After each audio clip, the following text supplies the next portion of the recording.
Hello दोस्तों, तो आज हम पढ़ने जा रहे हैं क्लास 6 एसएसटी जियोग्राफी का चैप्टर नंबर 3 मोशंस ऑफ द अर्थ, पृथ्वी की गतियाँ। आज हम इस अध्याय से संबंधित सभी महत्वपूर्ण बातों को जानेंगे और समझेंगे। तो सबसे पहले हम पृथ्वी की गतियों के बारे में जान लेते हैं। पृथ्वी की गति दो प्रकार की होती है, पहला घूर्णन, दूसरा परिक्रमण। अर्थात पृथ्वी की दो प्रकार की गतियाँ होती हैं। रोटेशन, घूर्णन। पृथ्वी का अपने अक्ष पर घूमना घूर्णन कहलाता है। अर्थात जो हमारा रोटेशन घूर्णन है, जब पृथ्वी अपने अक्ष पर पश्चिम से पूर्व की ओर चक्कर लगाती है तो इसी को घूर्णन या रोटेशन कहा जाता है। जैसा कि आपको इस चित्र में भी दिखाई दे रहा होगा, यहाँ पर हमारी पृथ्वी पश्चिम से पूर्व की ओर रोटेट कर रही है, इसी को हम घूर्णन कहते हैं। रिवोल्यूशन, परिक्रमण। सूर्य के चारों ओर एक स्थिर कक्ष में पृथ्वी की गति को परिक्रमण कहते हैं। अर्थात जब पृथ्वी एक निश्चित कक्ष में रहते हुए सूर्य के चारों ओर चक्कर लगाती है, अपने अक्ष पे चक्कर लगाने के साथ साथ, तो पृथ्वी की इस गति को परिक्रमण या रिवोल्यूशन कहा जाता है। इस बात को हम इस चित्र की सहायता से बहुत ही आसानी से समझ सकते हैं। यहाँ पर केंद्र में हमारा सूर्य है एवं यह हमारी पृथ्वी है। यह सूर्य के चारों ओर चक्कर लगा रही है, जिसके कारण पहले ये यहाँ पर थी, उसके बाद सूर्य का चक्कर लगाकर यहाँ पर आ गई, फिर सूर्य को रिवॉल्व करके यहाँ पर आ गई और फिर सूर्य का चक्कर लगा के अंत में यहाँ आ गई। फिर ये अंत में सूर्य का पूरा चक्कर लगाकर फिर इसी स्थान पर पहुँच जाएगी। तो इसी प्रकार जब पृथ्वी एक निश्चित पथ में रहते सूर्य के चारों ओर परिक्रमण करती है या रिवॉल्व करती है, तो इसी को परिक्रमण कहा जाता है। और यह जो प्रक्रिया होती है यह एक निश्चित पथ में होती है, जो आपको यहाँ पर दिखाई दे रही होगी। पहले पृथ्वी यहाँ पर थी, उसके बाद इस पथ पर चक्कर लगाते हुए यहाँ पर आई, फिर इसी पथ पर आगे बढ़ते हुए यहाँ पर आई और फिर यहाँ पे, और अंत में फिर से जहाँ पर पृथ्वी थी वहीं पर आ गई। तो ये जिस पथ पर या जिस लाइन पे सूर्य का चक्कर पृथ्वी लगाती है, इस लाइन को इलिप्टिकल लाइन या दीर्घवृत्ताकार पथ कहा जाता है। और इसी निश्चित पथ में सूर्य का चक्कर लगाती है पृथ्वी की इसी गति को रिवॉल्यूशन या परिक्रमण कहा जाता है। अब हम ऑर्बिटल प्लेन, कक्षीय समतल के बारे में जान लेते हैं। पृथ्वी का अक्ष एक काल्पनिक रेखा है। अर्थात पृथ्वी का ये जो उत्तरी ध्रुव है एवं ये जो दक्षिणी ध्रुव है, इसी को अक्ष कहा जाता है। और ये काल्पनिक रेखा, अर्थात ये पृथ्वी पर रियलिटी में एग्जिस्ट नहीं करता है, परंतु मानव ने अपनी सुविधा के लिए इसे खींचा है, जो इसके कक्षीय सतह से 66.5 डिग्री का कोण बनाती है। अर्थात पृथ्वी की ये वाली जो सतह है, इसी को कक्षीय समतल या कक्षीय सतह कहा जाता है। अर्थात जो हमारा ये अक्ष है उत्तरी ध्रुव, यहाँ से जो पृथ्वी है कक्षीय समतल यहाँ पर 66 डिग्री का कोण बनाती है। तो कक्षीय समतल और अक्षों के बीच 66.5 डिग्री का कोण बनता है। और यह कोण इसलिए बनता है क्योंकि हमारी पृथ्वी जो है अपने अक्ष पर 23.5 डिग्री झुकी हुई है, टिल्टेड है, इसलिए यह 66.5 डिग्री का कोण बनता है। वह समतल जो कक्ष के द्वारा बनाया जाता है उसे कक्षीय समतल कहते हैं। अर्थात जो समतल कक्ष के द्वारा बनाया जाता है उसे कक्षीय समतल कहते हैं। यहाँ पर कक्षीय समतल जो पृथ्वी के ठीक बीच से ये लाइन गई है, इसी को कक्षीय समतल कहा गया है। अब हम सर्कल ऑफ इल्यूमिनेशन, प्रदीप्ति वृत्त के बारे में जान लेते हैं।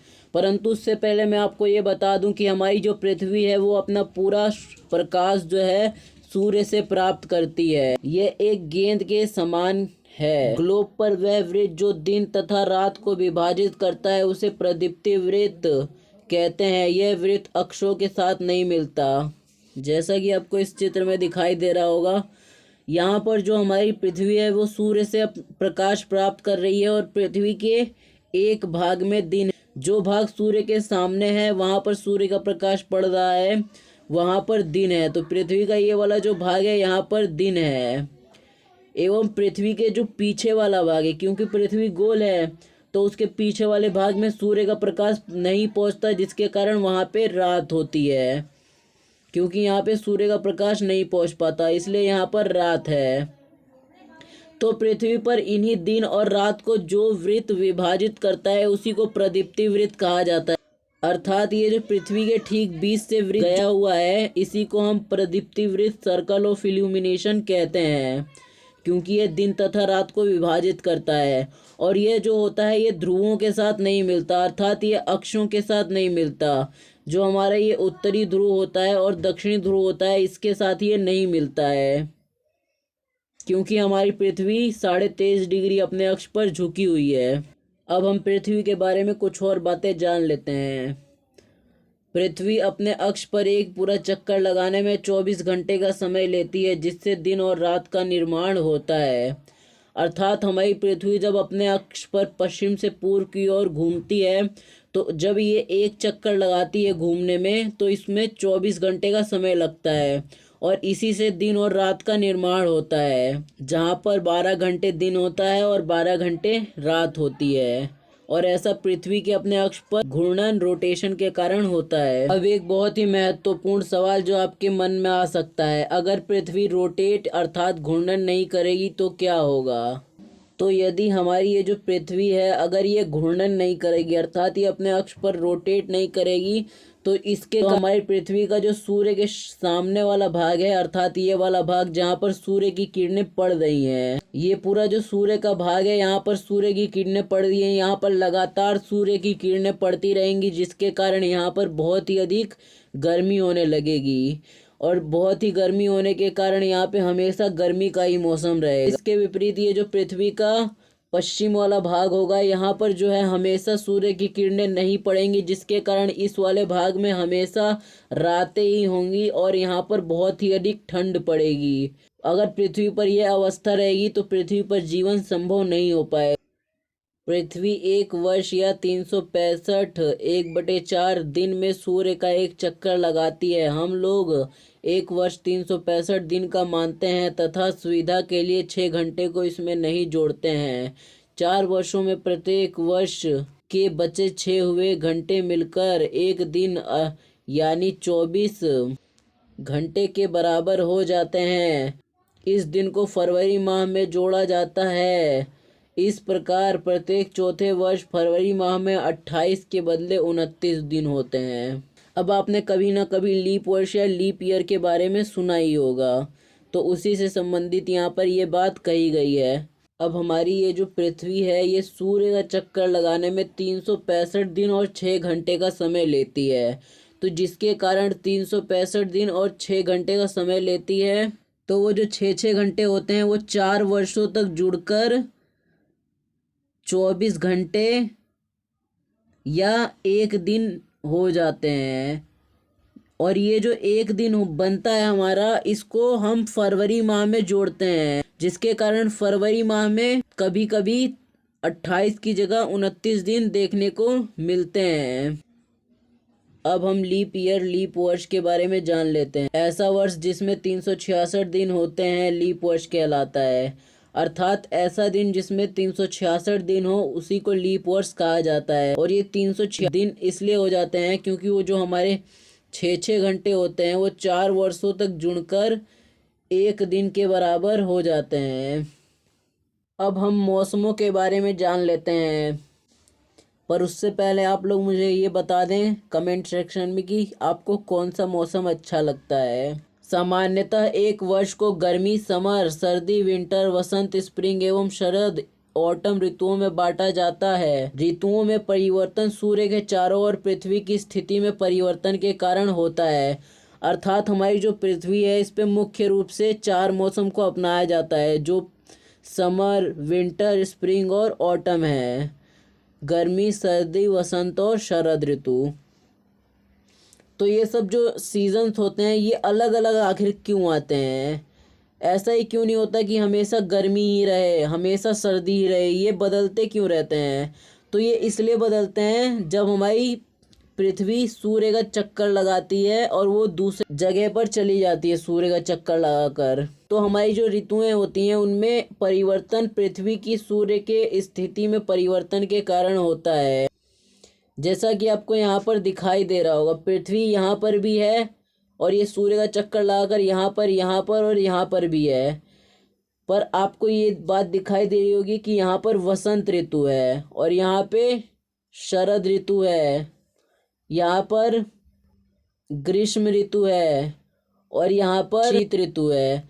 तो ये पृथ्वी की स्थिति में परिवर्तन के कारण ही ऋतुओं में परिवर्तन होता है। अब हम जानने जा रहे हैं उत्तर अयनांत समर सोलेस्टिस के बारे में। 21 जून को उत्तरी गोलार्ध सूर्य की तरफ झुका होता है, अर्थात 21 जून को जो है उत्तरी गोलार्ध पृथ्वी का उत्तर वाला भाग है वो सूर्य की तरफ झुका होता है, जिससे सूर्य की किरणें कर्क रेखा पर सीधी पड़ती हैं। अब जब उत्तरी गोलार्ध सूर्य की तरफ झुका हुआ है तो कर्क रेखा जो है वो उत्तरी गोलार्ध में ही है, इसलिए कर्क रेखा पर सूर्य की किरणें सीधी पड़ती हैं। इसके परिणाम स्वरूप इन क्षेत्रों में अधिक ऊष्मा प्राप्त होती है। अब जब सूर्य की किरणें पड़ेंगी तो यहाँ पर बहुत ही अधिक गर्मी प्राप्त होती ही है, इसलिए यहाँ गर्मी होती है, तो जिसके कारण यहाँ पर गर्मी का मौसम होता है, क्योंकि यहाँ पर सूर्य की किरणें सीधी पड़ती हैं 21 जून को उत्तरी गोलार्ध में। ध्रुव के पास वाले क्षेत्रों में कम ऊष्मा प्राप्त होती है। अब जो हमारे उत्तरी ध्रुव और दक्षिणी ध्रुव हैं, जिन्हें अक्ष भी कहा जाता है, वहाँ पर सूर्य की किरणें तिरछी पड़ती हैं, जिसके कारण वहाँ पे कम ऊष्मा प्राप्त होती है, अर्थात सूर्य की कम रोशनी वहाँ तक पहुँचती है। उत्तरी ध्रुव सूर्य की तरफ झुका होता है और यहाँ 6 महीने लगातार दिन होता है, और हमारा जो उत्तरी ध्रुव होता है वो सूर्य की तरफ झुका होता है, जिसके कारण वहाँ पर सूर्य की किरणें पड़ती हैं तो वहाँ पर दिन होता है, और वह दिन 6 महीने का होता है, क्योंकि उत्तरी ध्रुव 6 महीने तक सूर्य के सामने झुका होता है। इसके विपरीत दक्षिणी ध्रुव में रात होती है 6 महीने तक। 21 जून को इन क्षेत्रों में सबसे लंबा दिन तथा सबसे छोटी रात होती है। पृथ्वी की इस अवस्था को उत्तर अयनांत समर सोलेस्टिस कहते हैं। अब जो 21 जून है हमारा, इस दिन उत्तरी गोलार्ध में अर्थात पृथ्वी के उत्तरी वाले भाग जो है वहाँ पर सबसे ज़्यादा गर्मी प्राप्त होती है। वहाँ पर सूर्य की किरणें 21 जून को सीधी पड़ती हैं, जिसके कारण इन क्षेत्रों में अर्थात जो उत्तरी गोलार्ध के क्षेत्र होते हैं यहाँ पर दिन बहुत बड़े होते हैं और रातें थोड़ी छोटी हो जाती हैं। तो पृथ्वी की ये जो अवस्था होती है इसी को उत्तरी अयनांत कहते हैं। अब इस बात को हम एक बार बहुत ही अच्छे तरीके से इस चित्र की सहायता से समझ लेते हैं। तो हमारी जो पृथ्वी है उसकी जो 21 जून की स्थिति है, अर्थात ये वाली स्थिति है, तो इस समय क्या होता है कि हमारी पृथ्वी का जो उत्तरी ध्रुव है अर्थात पृथ्वी का ये वाला जो हिस्सा है ये सूर्य के सामने झुका होता है, जैसा कि आपको दिखाई भी दे रहा होगा, ये सूर्य के सामने झुका हुआ है। तो इसके झुके होने के कारण ये होता है कि जो सूर्य की किरणें यहाँ से आ रही होती हैं वो कर्क रेखा पर सीधी पड़ती हैं, जो कि उत्तरी गोलार्ध में ही पाई जाती है। तो सूर्य की किरणें कर्क रेखा पर सीधी पड़ती हैं, तो इसके परिणाम स्वरूप कर्क रेखा वाला जो उत्तरी गोलार्ध का इलाका होता है यहाँ पे बहुत ही अधिक मात्रा में गर्मी प्राप्त होती है, इसलिए यहाँ पर गर्मी का मौसम होता है।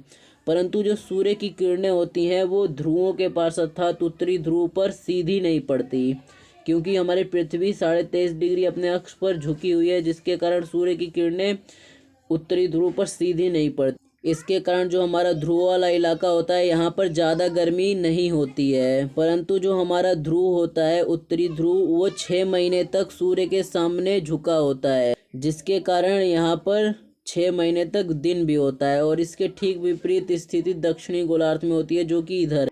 तो पृथ्वी की ये जो अवस्था होती है 21 जून की, इस दिन उत्तरी गोलार्ध में सबसे बड़ा दिन और सबसे छोटी रात होती है, इसलिए पृथ्वी की इस अवस्था को समर सोलेस्टिस उत्तर अयनांत कहा जाता है।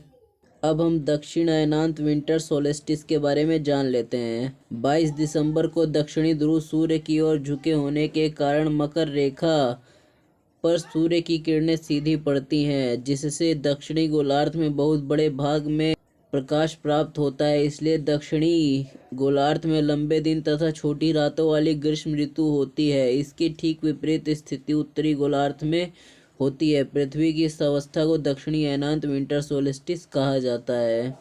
अब इस बात को भी हम इस चित्र की सहायता से अच्छे से समझ लेते हैं। तो जो 22 दिसंबर होता है अर्थात पृथ्वी की जो ये वाली स्थिति है 22 दिसंबर की, तो इसमें क्या होता है, जो हमारी पृथ्वी का दक्षिणी ध्रुव होता है अर्थात पृथ्वी का ये वाला जो ध्रुव होता है जो दक्षिण में है, तो ये सूर्य की ओर झुका होता है, जिसके 22 दिसंबर को तो 22 दिसंबर को सूर्य की किरणें मकर रेखा ट्रॉपिक ऑफ कैप्रिकॉर्न पर सीधी पड़ती हैं, जिसके कारण जो दक्षिणी गोलार्ध वाला इलाका होता है यहाँ पर बहुत ही अधिक मात्रा में सूर्य का प्रकाश प्राप्त होता है और 22 दिसंबर की स्थिति में दक्षिणी गोलार्ध में गर्मी का मौसम होता है। इसके ठीक विपरीत स्थिति 22 दिसंबर को उत्तरी गोलार्ध में हो रही होती है, अर्थात वहाँ पे सर्दी हो रही होती है बहुत ज़्यादा। तो 22 दिसंबर को दक्षिणी गोलार्ध में सबसे बड़े दिन और सबसे छोटी रातें होती हैं। पृथ्वी की इसी अवस्था को दक्षिणी अयनांत विंटर सोलेस्टिस कहा जाता है। एक बहुत ही रोचक यह बात है कि जो हमारा ऑस्ट्रेलिया है वहाँ पर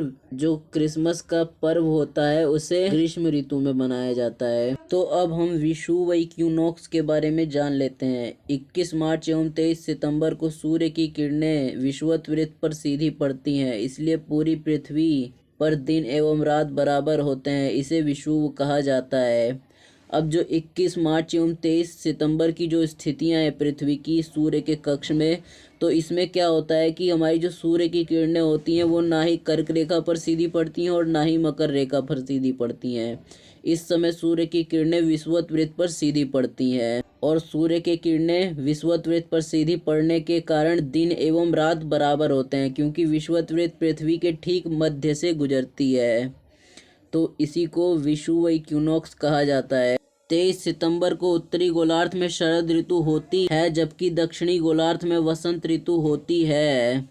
अर्थात जो हमारी 23 सितंबर की पृथ्वी की स्थिति, इसमें उत्तरी गोलार्ध में शरद ऋतु होती है और दक्षिणी गोलार्ध में वसंत ऋतु होती है। 21 मार्च को इसके विपरीत स्थिति होती है, अर्थात 21 मार्च जो होगा उस समय उत्तरी गोलार्ध शरद ऋतु की जगह वसंत ऋतु होगा एवं दक्षिणी गोलार्ध में वसंत ऋतु की जगह शरद ऋतु होगा 21 मार्च को।